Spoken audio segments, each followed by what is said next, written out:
käimasolevatel Eesti meistrivõistlustel oleme usutlenud mitmeid treenereid, kes on ka jaganud siin erinevaid ennustusi, aga tänaseks külaliseks on meil Katriin Saar, eelmise aasta Eesti meister, nii et tiitel on kaitsta.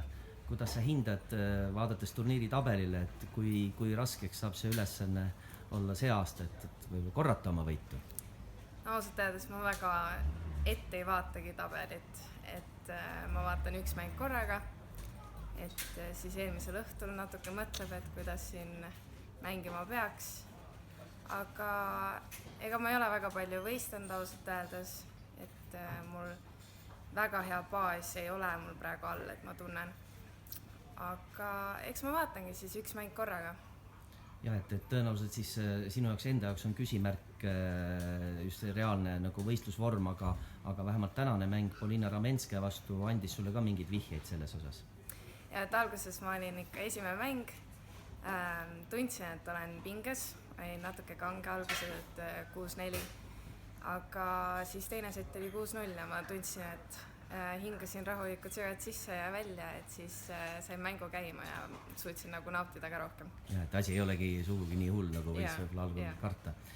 Järgmine vastane on sul Anett-Angeelika Koskel, vana tuttav, tõenäoliselt siin jooksvaltki olnud väga palju mänginud ja samuti mängisid eelmine aasta, kui mälu ei peta, siis 3-setise mängu ja ei olnud sugugi lihtne kohtumine ja nüüd seekord siis lausa juba veerandfinaalis.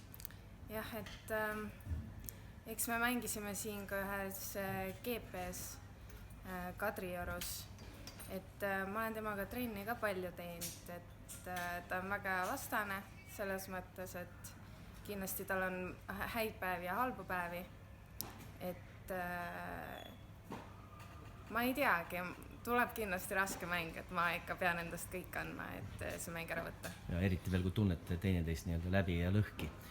Ja viimane küsimus sulle, kas plaanid osaleda ka järgmine nädal Pärnus toimuval ITF-i turniiril Merck Open?